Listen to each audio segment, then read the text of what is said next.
நண்பர்கள் அனைவருக்கும் வணக்கம். இன்னைக்கு நம்ம இந்த வீடியோவில் சற்று முன் பொங்கல் பரிசு தொடர்பாக மேலும் ஒரு புதிய தகவல் ஒன்று வெளியாகியிருக்கு அப்படின்னு சொல்லிட்டு ஒரு அப்டேட் வெளியாகியிருக்கு. அதை பற்றி தான் இப்போ நம்ம பார்க்க போகிறோம். தமிழர்களின் முக்கிய பண்டிகையான பொங்கல் பண்டிகையானது ஆண்டுதோறும் ஜனவரி மாதத்தில் விமர்சையாக கொண்டாடப்பட்டு வருகிறது.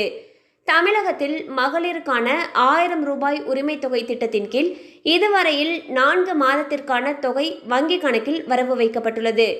இந்நிலையில் பொங்கல் பண்டிகையொட்டி அடுத்த மாதத்திற்கான தொகை முன்கூட்டியே வங்கி கணக்கில் வரவு வைக்கப்படுமா என்று குடும்ப தலைவிகள் எதிர்பார்த்து காத்து கொண்டிருக்கின்றனர்.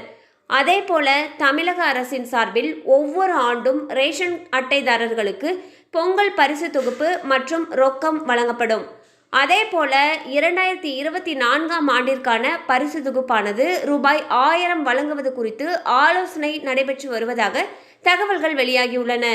இந்நிலையில் 1000 ரூபாய் உரிமை தொகையை சேர்த்து வங்கி கணக்கின் மூலம் பொங்கல் பரிசு தொகை வழங்கப்படுமா அல்லது தனித்தனியாக வழங்கப்படுமா என்ற கேள்வியும் எழுப்பப்பட்டுள்ளது. எதுவாக இருந்தாலும் பொங்கல் பரிசு தொகுப்புடன் ரொக்கமும் வழங்க வேண்டும் என்பதே அனைத்து பொதுமக்களுடைய கோரிக்கையாக உள்ளது.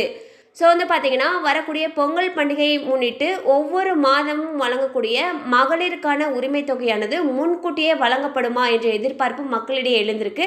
அது மட்டும் இல்லாமல் பொங்கல் பரிசு தொகுப்புடன் சேர்த்து ரொக்க பணம் கொடுக்கணும் அப்படிங்கிறதே அனைத்து பொதுமக்களுடைய கோரிக்கையாக இருக்குது. கண்டிப்பாக அந்த அப்டேட் உங்களுக்கு பயனுள்ளதாக இருந்திருக்கும் நம்புகிறோம். மேலும் இது போல் அப்டேட்ஸ் உங்களை உடனே ரீச் ஆகணும்னு நினச்சிங்கன்னா நம்ம சேனலோடு தொடர்ந்து இணைந்திருங்கள். தேங்க்யூ ஃபார் வாட்சிங்.